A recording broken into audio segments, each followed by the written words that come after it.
It's not like someone looked at me and gave me back. That's not good enough. 4 words that defined Steve Jobs. 4 words that created the most valuable company in history. 4 words that also made him one of the most feared bosses in Silicon Valley.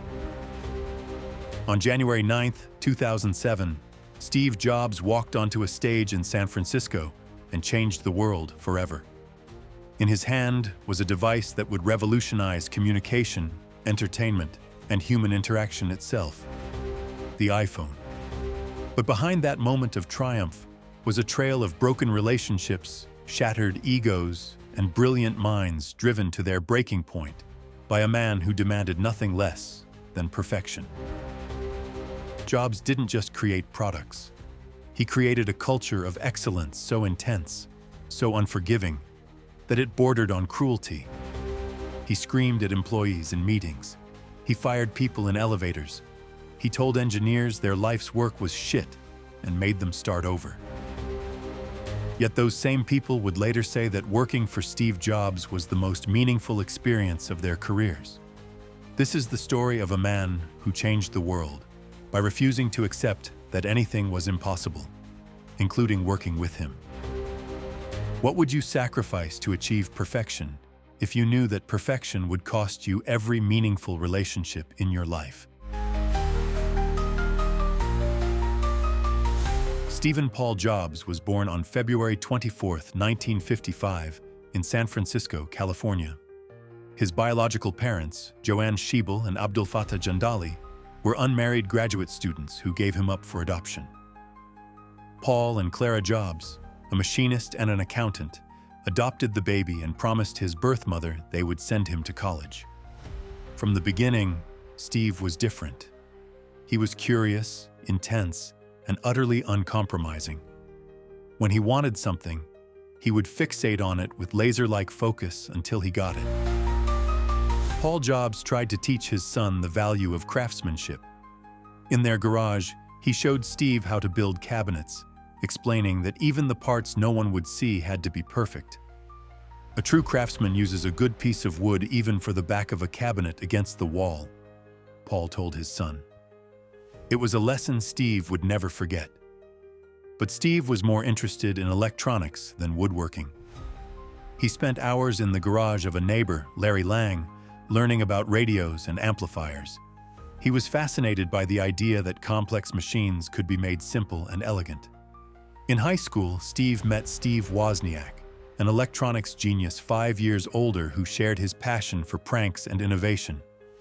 Woz, as everyone called him, was brilliant but shy. Steve was charismatic but technically limited. It was the beginning of one of the most important partnerships in business history. Their first collaboration was the Blue Box, a device that could hack phone systems. Steve convinced Woz to build them, then sold them to Berkeley students for $150 each. I realized that Woz was much better than me at electronics, but I was better at seeing the commercial potential, Steve later said. It was a pattern that would define their relationship for decades. In 1972, Steve enrolled at Reed College in Oregon, one of the most expensive liberal arts schools in the country. His working-class parents had saved every penny to send him there, as promised. Steve lasted 1 semester as a paying student. He dropped out but continued auditing classes that interested him, sleeping on friends' floors and returning Coke bottles for food money. One of those classes was calligraphy, taught by a Trappist monk named Robert Palladino. Steve learned about typography, spacing, and the art of beautiful lettering. If I had never dropped in on that single course in college, the Mac would have never had multiple typefaces or proportionally spaced fonts, Jobs later said.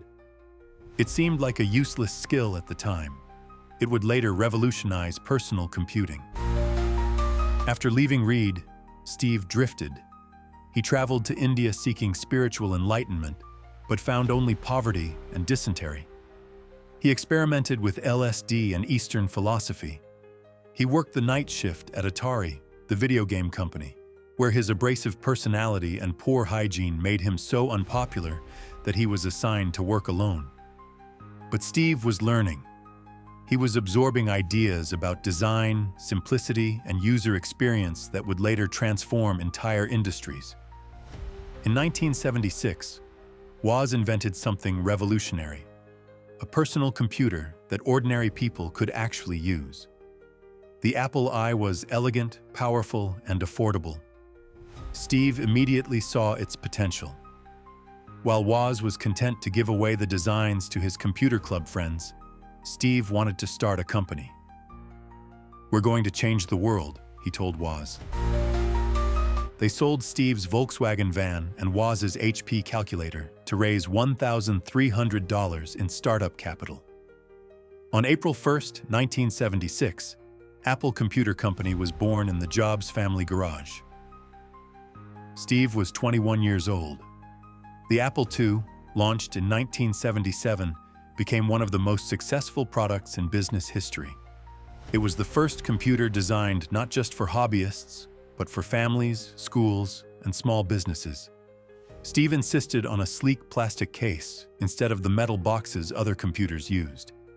He demanded that the internal components be arranged beautifully, even though users would never see them. "Real artists sign their work," he said, insisting that the engineers' signatures be molded into the inside of the case.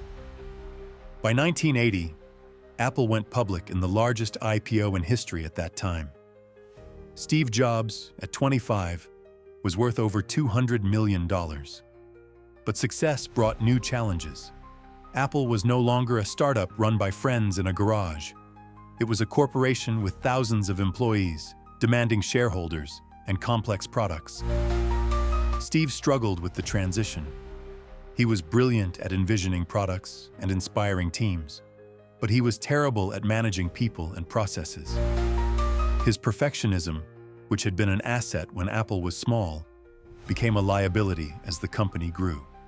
He would demand endless revisions to products, changing his mind constantly and driving engineers to exhaustion. Steve had a reality distortion field, said Apple engineer Bud Tribble. He could convince anyone of practically anything by a combination of charisma, determination, and willpower. The reality distortion field could inspire people to achieve the impossible. It could also make their lives miserable. Steve would walk into meetings and declare that projects were shit. He would tell engineers that their months of work was worthless and demand they start over. He would set impossible deadlines and then berate people for missing them. Steve was not a nice person, said early Apple employee Daniel Kotke. He could be incredibly cruel. But Steve's cruelty had a purpose. He believed that by refusing to accept mediocrity, he could push people to create things they never thought possible. "My job is not to be easy on people," Steve said. "My job is to make them better."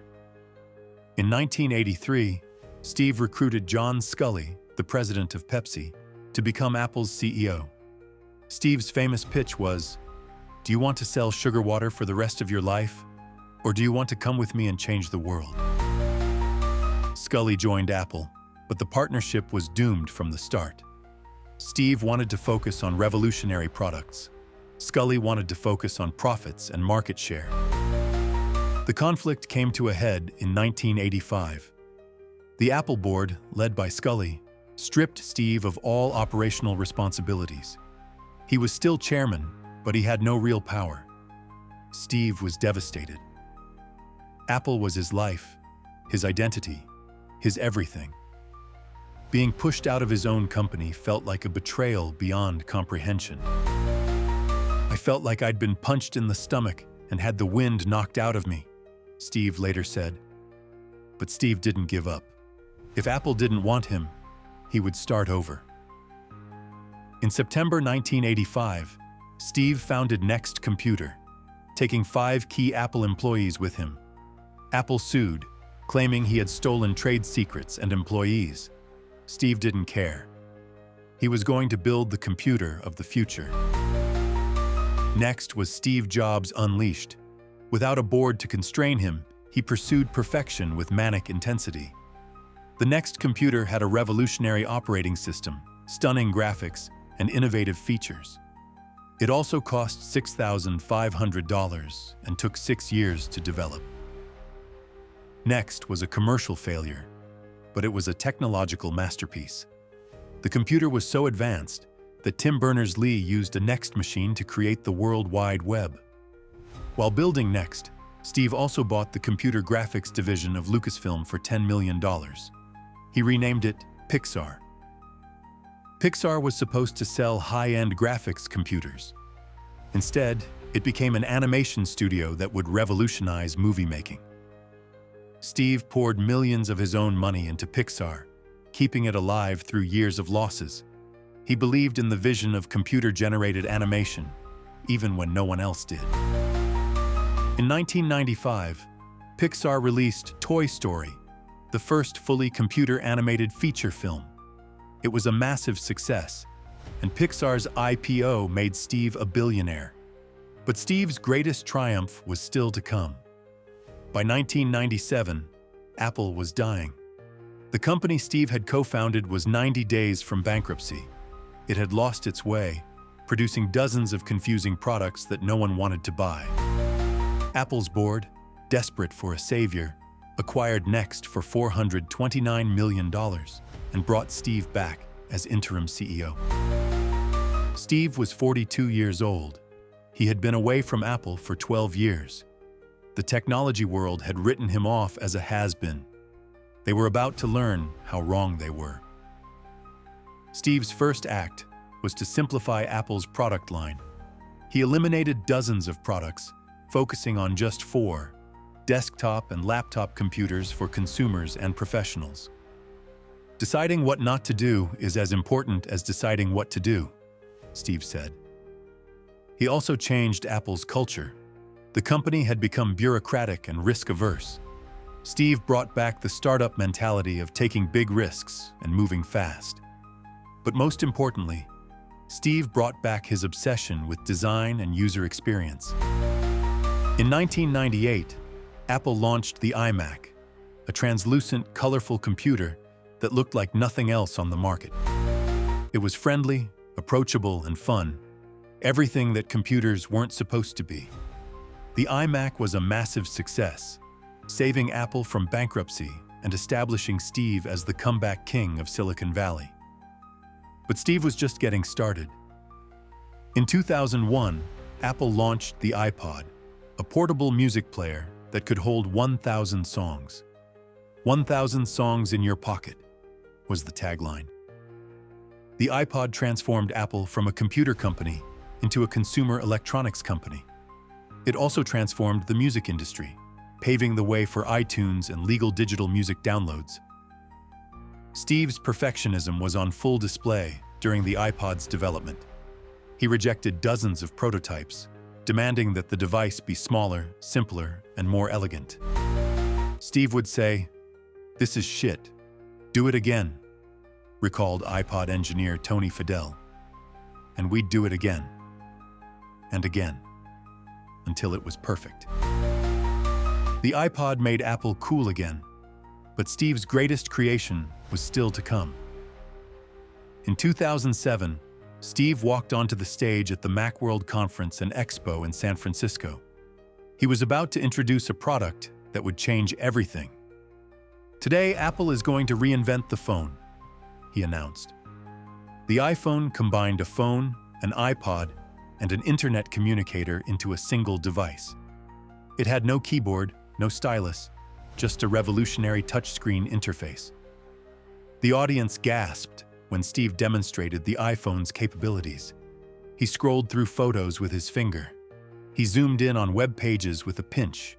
He played music, made calls, and sent emails, all on the same device. "This is a day I've been looking forward to for 2.5 years," Steve said.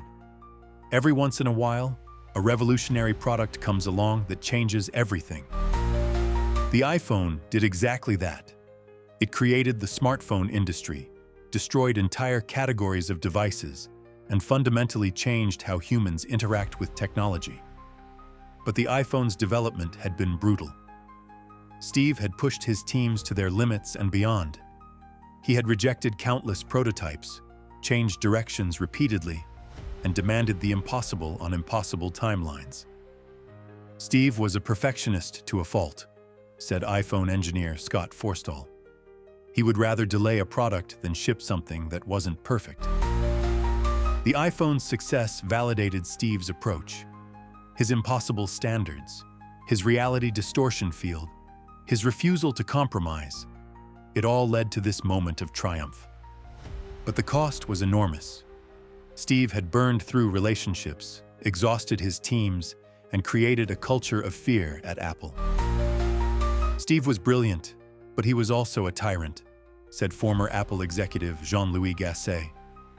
He got results, but at what cost? The cost became clear in 2003, when Steve was diagnosed with pancreatic cancer. He initially refused conventional treatment, trying alternative therapies instead. By the time he agreed to surgery, the cancer had spread. Steve spent his final years battling the disease while continuing to lead Apple. Even facing death, Steve couldn't stop being Steve. He was demanding, perfectionist, and impossible to work with right until the end. On October 5, 2011, Steve Jobs died at his home in Palo Alto, California. He was 56 years old. The world mourned the loss of a visionary who had changed everything from computers to phones to movies to music. But Steve's greatest legacy wasn't any single product. It was the idea that technology should be beautiful, intuitive, and human. Technology alone is not enough, Steve said in his final public appearance. It's technology married with liberal arts, married with the humanities, that yields us the results that make our hearts sing. Steve Jobs created the iPhone and changed the world, but he was impossible to work with. His perfectionism inspired people to achieve greatness they never thought possible. It also made their lives miserable. His vision transformed entire industries. His management style traumatized employees. His products brought joy to billions of people. His personality brought pain to those closest to him. Steve Jobs was a walking contradiction, a Buddhist who was ruthlessly competitive, a counterculture icon who built a corporate empire, a man who preached simplicity while living a life of incredible complexity. He believed that great products required great sacrifice. He was willing to sacrifice anything, relationships, health, happiness, for the sake of perfection. Being the richest man in the cemetery doesn't matter to me, Steve once said. Going to bed at night saying we've done something wonderful, that's what matters to me. Steve Jobs did something wonderful. He created products that changed how we communicate, work, and live. He showed us that technology could be magical, that computers could be personal, that phones could be smart. But he also showed us the dark side of genius, the price of perfection, the cost of changing the world. Steve Jobs created the iPhone and changed the world, but he was impossible to work with. And maybe, just maybe, that's exactly what it took. In the end, Steve Jobs got what he wanted. Products so beautiful, so perfect, so revolutionary, that they would outlive him. The iPhone in your pocket is his monument. The apps you use are his legacy. The touchscreen you tap is his gift to humanity. Steve Jobs, the man who put the future in our hands, even though we could barely stand to be in the same room with him. He created the iPhone and changed the world, but he was impossible to work with. And that impossibility, that refusal to accept anything less than perfection, is exactly what made him Steve Jobs.